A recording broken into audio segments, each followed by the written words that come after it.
La morte di Alex Marangon parla l'organizzatore dell'evento all'abbazia di Vidor, il trevigiano Andrea Zuin, definito il guru, nessun assassino tra noi.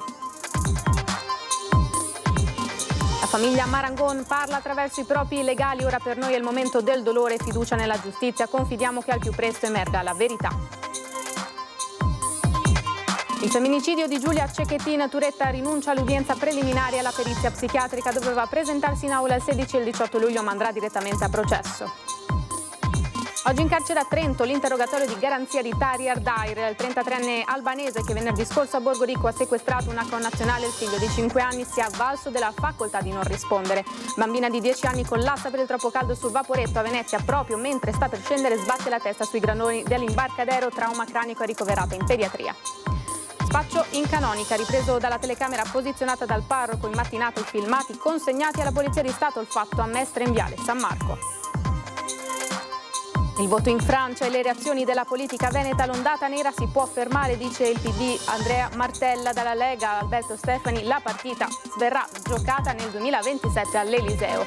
La tappa veneziana del tour finale di Umberto Tozzi ha chiuso la settimana di grandi concerti in Piazza San Marco dopo l'esibizione del Volo e dei Pooh. Buonasera, bentrovate e bentrovati, edizione regionale dei nostri telegiornali. Noi partiamo con la cronaca, ancora in primo piano il caso di Alex Marangon. A parlare oggi è il cosiddetto guru Andrea Zuin, nessun assassino tra noi. Alle 3 del mattino Alex si è allontanato dal gruppo, assistito da altre 2 persone. A quel punto io stavo suonando, per cui posso dirti esattamente com'è andata, e a un certo punto uno dei ragazzi è venuto dentro dicendo: guarda che Alex è scomparso. I 2 che hanno inseguito Alex fuori dall'abbazia sono i curanderi, i curatori sciamanici. Si tratta di cittadini sudamericani, Johnny Benavides e un altro di cui non è stato reso noto il nome, ma che lo segue sempre durante questi riti. Dopo la tragedia si sono allontanati, forse sono fuori dall'Italia. La pressione emotiva, ci dice Zuin, è altissima. Quindi non sto dicendo che è giusto, ma sto dicendo che è umano. Abbiamo a che fare con esseri umani. Non abbiamo a che fare con assassini, non abbiamo a che fare con criminali. Il mistero si racchiude in 3 ore. Che cos'è accaduto ad Alex? Domanda senza risposta, ma l'autopsia ha già chiarito che il 25enne, quando è entrato in acqua, era ormai in fin di vita. Emorragie imponenti, sfondamento parziale della nuca, costole rotte. Qualcuno lo ha picchiato tanto forte da ucciderlo? E se così fosse, perché? Durante la cerimonia, definita dallo stesso guru Zuin il cerchio, hanno bevuto delle tisane a base di erbe. I curandero hanno delle medicine che si chiamano purghe e servono proprio per pulirti fisicamente. Ovviamente quando ti pulisci fisicamente c'è una reazione anche emotiva. Sono purghe che non hanno effetti degli roidi o psichedelici. Sono purghe che, come ti ho detto, hanno degli effetti fisici molto di rilascio. Sostanze che qualche effetto evidentemente lo hanno rilasciato, vista l'uscita di Alex che ha gridato qualcosa e poi è scomparso. Alex era un mio amico, ha ribadito il guru, questo non era il primo rito a cui partecipava il 25enne. Alex so che mi voleva molto bene e che aveva molta fiducia su di me. Per questo a me dispiace molto quello che è successo, puoi immaginare quanto. Ci siamo conosciuti, non ci conosciamo da tanto, lui era un ragazzo molto introverso, ma che io lo chiamavo, gli dicevo sempre: Alex, sei veramente un figo. Mercoledì ci sarà un ulteriore sopralluogo all'abbazia con investigatori e procura. Andrea Zuin ha poi voluto sottolineare: io non scappo. Mi stanno descrivendo come uno pazzo squinternato che scappa. Io sono qui da 3 giorni col mio camper, che non vivo in camper, attenzione, noi il camper lo utilizziamo per andare a fare i concerti in giro. Siamo qui però a disposizione per questa ragione. Il curandero colombiano Johnny Benavides in un video YouTube parla dell'ayahuasca come una pianta madre capace di offrire consapevolezza e portare a visioni forti. Una pianta maestra, una madre che apre la via della conoscenza e della consapevolezza. Così Johnny Benavides, il curandero colombiano che era presente quella sera a Vidor, nell'abbazia dove poi ha perso la vita Alex Marangon, definisce l'ayahuasca, una delle tante piante di potere che si usano nei riti di musica medicina, specialmente nei paesi latinoamericani. Pianta che potrebbe essere stata usata durante le 3 serate del Sol de Putumayo, celebrate a Vidor. Ecco Benavides in uno dei suoi video, approvato anche dalla Zoo Music di Andrea Zuin, il musicista e organizzatore di Vidor.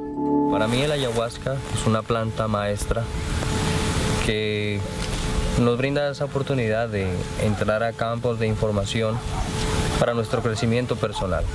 También en mi forma de sentir a esta medicina es que ella tiene la capacidad de dominar todos los artes de la vida y nos enseña del arte del buen vivir. Para mí la ayahuasca tiene unos niveles de intensidad también. Esta medicina puede llegar a ser muy sublime mediante una reacción muy suave y enseñarnos muchas cosas, pero también en momentos puede llegar a ser muy fuerte, en donde nos lleva así en un viaje de colores, de visiones. La famiglia Marangon affida ai propri legali le dichiarazioni. Ora per noi è il momento del dolore, fiducia nella giustizia. Confidiamo che al più presto emerga la verità. Il nulla osta della procura e poi la famiglia Marangon potrà salutare per l'ultima volta Alex. Ora i genitori e la sorella si sono stretti in un silenzio pieno di dolore. Nessuna parola potrà colmare quel vuoto che il giovane ha lasciato. Tante le domande alle quali la famiglia pretende di avere presto delle risposte e saranno gli accertamenti e le indagini dei carabinieri a dare una spiegazione per ciò che è accaduto all'abbazia di Vidor. A parlare sono i legali, gli avvocati Nicodeno Gentile, Piero Coluccio e Stefano Tigani. La famiglia Marangon, nostro tramite, chiede un momento di rispetto e comprensione sia per la difficoltà emotiva che caratterizza questo doloroso momento che per rispetto del segreto istruttorio che caratterizza questa delicatissima fase di indagine. Questo, aggiungono, è per mamma Sabrina, il papà Luca e la sorella Giada il momento di concentrarsi sui preparativi per l'ultimo saluto da dare ad Alex e se e quando ci sarà necessità di parlare con i media saranno loro a farsi avanti. I signori Marangon ripongono nella procura tutta la fiducia dei cittadini e confidano nel fatto che la verità sulla morte del loro congiunto sia garantita quanto prima. Più volte i genitori avevano lanciato l'appello: chiunque abbia visto cos'è accaduto ad Alex si faccia avanti.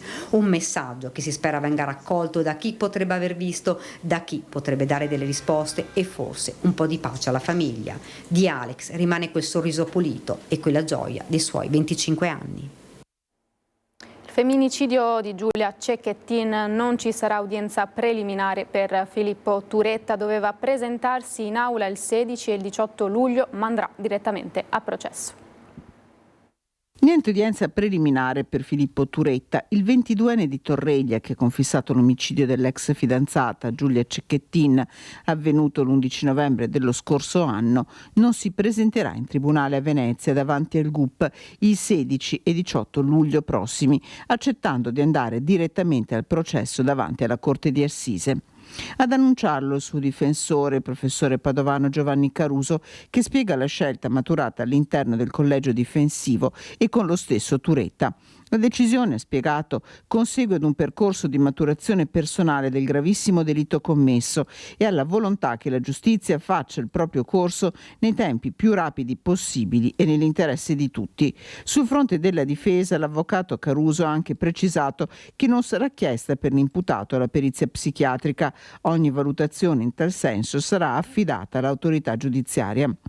Preferisce non rilasciare dichiarazioni il papà di Giulia, Gino Cecchettin. Ha raggiunto al telefono queste le parole del sindaco di Torreglia, Marco Rigato. L'iter processuale nel dettaglio non lo conosco. Se il legale di Filippo ha suggerito questo, ha dichiarato questo, immagino insomma che avranno valutato di fare questo percorso, è una scelta puramente processuale a questo punto. La data del processo non è stata ancora fissata, ogni decisione arriverà adesso dal Tribunale di Venezia. Oggi invece in carcere a Trento l'interrogatorio di garanzia di Tari Ardair, 33enne albanese di Silea che venerdì scorso a Borgo Rico ha sequestrato una 26enne sua connazionale e suo figlio di 5 anni. Per seguire i movimenti della donna, che era diventata la sua ossessione, del marito di lei, aveva installato dei GPS nelle loro auto. Da tempo Tari Ardair, 33enne, barbiere albanese di Silea, controllava la famiglia di connazionali che viveva a Borgo Rico fino al sequestro della 26enne del suo bambino avvenuto il 5 luglio mentre la donna stava portando all'asilo il piccolo. L'uomo era uscito dal carcere lo scorso 1° maggio dopo aver scontato una condanna di 1 anno e 8 mesi proprio per atti persecutori e maltrattamenti nei confronti della vittima con cui in passato aveva avuto una relazione. Forse da quel giorno aveva iniziato a pianificare la sua vendetta, una vendetta che se non fosse stata per la prontezza del marito di chiamare i carabinieri e dell'appuntato che ha telefonato alla donna capendo l'emergenza avrebbe potuto avere un esito drammatico. Pronto, buongiorno. Sono andato via da casa perché mi ha chiamato in diretta, mia moglie ha un coltello sulla gola, il bambino da dietro, mi ha detto devi chiamare e di dirle che mi sono sbagliato, che va tutto bene, è vicino a casa in teoria, però vi sta controllando, se vede i carabinieri o qualcosa uccide mia moglie e il bambino. Ho capito, ascolti, ma dove si trova sua moglie adesso? Non ho la minima idea, in macchina con lui. Durante il tragitto purtroppo abbiamo vissuto anche noi momenti molto drammatici, abbiamo temuto per la vita della signora perché l'indagato continuava a dire che se avesse visto i carabinieri in uniforme avrebbe ammazzato la signora e le avrebbe fatto fare la stessa fine di Giulia Cecchettin. I carabinieri stanno indagando per capire come si sia comportato Ardair dopo l'uscita dal carcere, come avesse pianificato il sequestro di venerdì 5 luglio. Il 33enne venerdì mattina, nonostante avesse ancora un divieto di avvicinamento, era arrivato a Borgo Rico con fascette di plastica per legare, piedi di porco, mazza da baseball e un coltello con il quale ha minacciato e sequestrato la 26enne e il figlio di 5 anni. L'intento dell'uomo forse era quello di commettere una strage e uccidere tutti. Ora Ardair è in carcere a Trento e in queste ore si dovrebbe svolgere l'interrogatorio di garanzia. E il giudice di Trento ha convalidato l'arresto e la misura cautelare in carcere. Lui si è avvalso della facoltà di non rispondere. Il giudice ha dichiarato l'incompetenza territoriale della Procura di Trento e chiesto il trasferimento degli atti alla Procura di Padova. Noi ci spostiamo sui siti online, questa volta sul Gazzettino. Erika Boldi trovata morta nel fiume Tataro, era senza vestiti, indagine per omicidio, l'autopsia ha escluso che sia morta per annegamento. Alcuni residenti della zona hanno riferito di aver udito un'auto avvicinarsi e ripartire dopo 1 minuto a gran velocità. Al fatto nel Veronese un corpo nudo privo di vestiti, il cadavere di Erika Boldi, 26enne di origine mantovana, ritrovato da uno dei manutentori del Tartaro fiume. Nella giornata di domenica 7 luglio la Procura di Verona ha aperto un'indagine per omicidio, l'esame autoptico non ha riservato segni di violenza. Questo quindi un altro fatto di sangue ai danni di una giovane donna nel Veneto.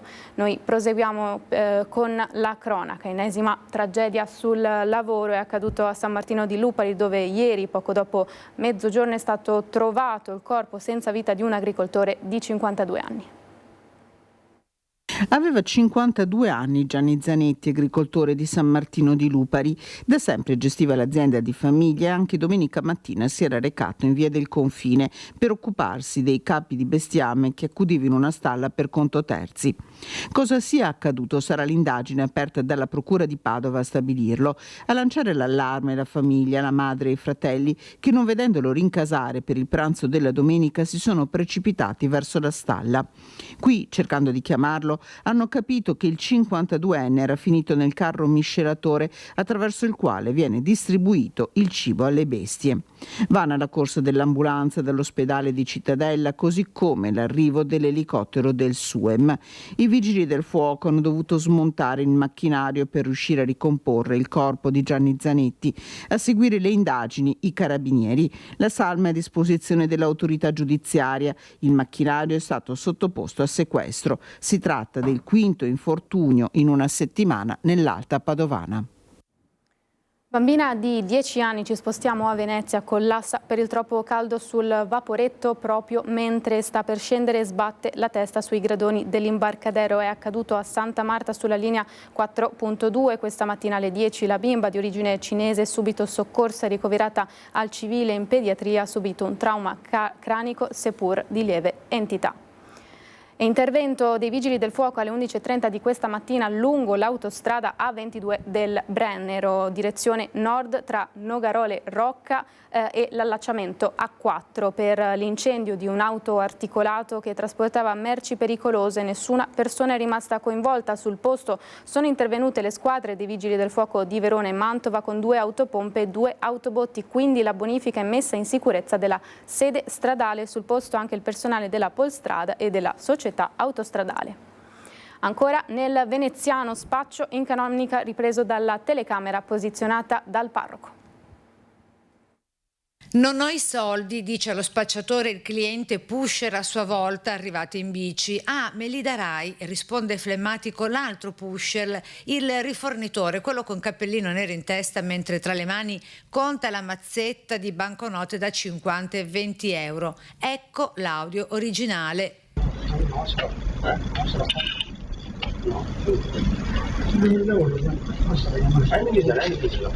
Siamo a Mestre, in Viale San Marco, alla canonica della chiesa San Giuseppe, a 2 passi da San Giuliano, direzione Venezia. Già nelle mani della polizia la targa dell'auto del pusher, impressa e indelebile nei filmati, così come i volti dei 2 giovani, dall'aspetto 20 anni o poco più. E quanto raccontano le immagini della telecamera che Don Natalino Bonazza, parroco della chiesa San Giuseppe, ha installato proprio davanti alla sua canonica. E qui che in maniera disinvolta e senza scrupoli avviene lo spaccio con tanto di cessione di soldi e droga. Le immagini parlano da sole. L'episodio è nato dal fatto che ho sentito delle voci un po' esagitate mentre ero in casa. Prima di tutto ho controllato che cosa avveniva all'esterno visionando il filmato della videocamera e per la prima volta ho visto un episodio del genere. La cessione di droga giovedì scorso 4 luglio, poco prima delle 20.30, spaccio avvenuto sotto gli occhi di Don Natalino che dopo aver visto quanto stava accadendo proprio fuori casa è uscito ad affrontare 2 spacciatori saliti in auto ad attendere i clienti cui cedere la sostanza stupefacente, da cui si è sentito rispondere che cercavano un posto tranquillo per parlare. Penso che questa gente che probabilmente viene da fuori cerchi sempre di luoghi nascosti. La telecamera posizionata per monitorare quanto accade in questo angolo buio, specie alla sera, quando diventa il ritrovo di giovani sconosciuti, dice il prete. Il senso anche di questa videocamera serve come deterrente, perché purtroppo questo angolo del piazzale della chiesa, soprattutto di sera, può diventare un posto un po' pericoloso, mette un punto di passaggio per tante persone che abitano nei quartieri qui vicino. Il monito è l'appello del Don alla sua comunità. Ora che è estate usciamo per una passeggiata, popoliamo la nostra via per non lasciarla in mano a criminali sbandati. La richiesta. Dobbiamo tornare a vivere il quartiere e non ritirarci come se fossimo degli assediati nelle nostre case. La politica ora, le reazioni venete al voto in Francia.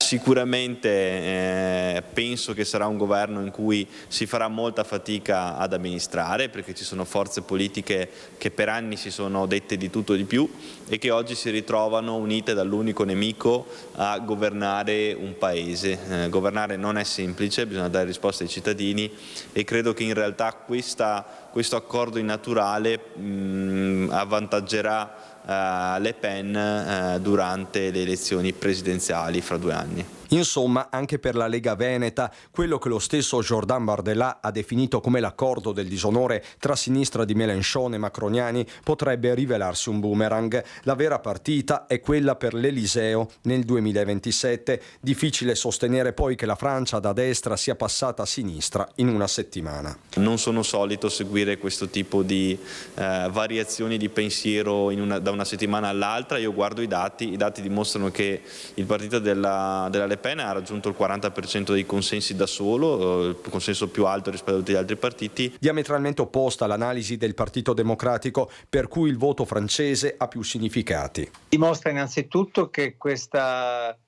ondata nera si può fermare, che di fronte all'avanzata che sembrava esserci della destra sovranista e nazionalista hanno risposto i valori democratici e quelli della sinistra. È un fatto molto importante per la Francia, è molto importante per l'Europa. Ma il segnale, dice Martella, è anche per l'Italia. La destra si può battere, bisogna essere uniti, avere delle politiche comuni e avere la capacità di essere forti sul terreno dei valori.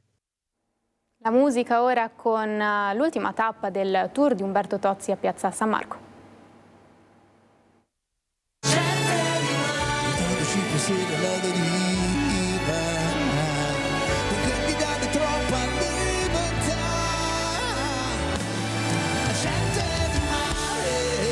Tra gli applausi e i cori di un pubblico infiammato in una piazza San Marco magica, Umberto Tozzi ha chiuso la settimana di concerti a Venezia, cantando sulle note dei grandi successi che hanno segnato i suoi 50 anni di carriera.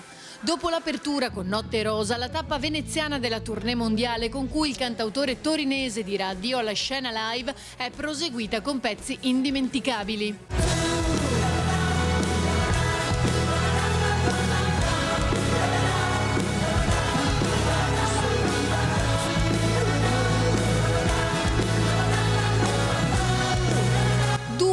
Inediti proposti fino alla conclusione con l'immancabile hit mondiale Gloria, brani iconici che hanno chiuso il primo ciclo di 4 appuntamenti promossi dal Comune e Vela nelle sere precedenti. Infatti si sono esibiti Il Volo, giovedì, e i Pooh con una doppia data venerdì e sabato. Si può essere amici per sempre, anche quando le vite ci cambiano, ci separano e ci oppongono.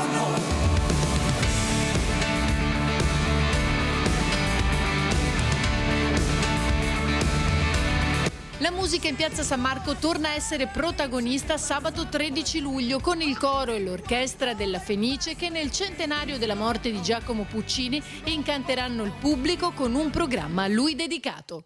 Io per questa edizione è tutto, io vi ringrazio per l'attenzione, una buona serata, arrivederci.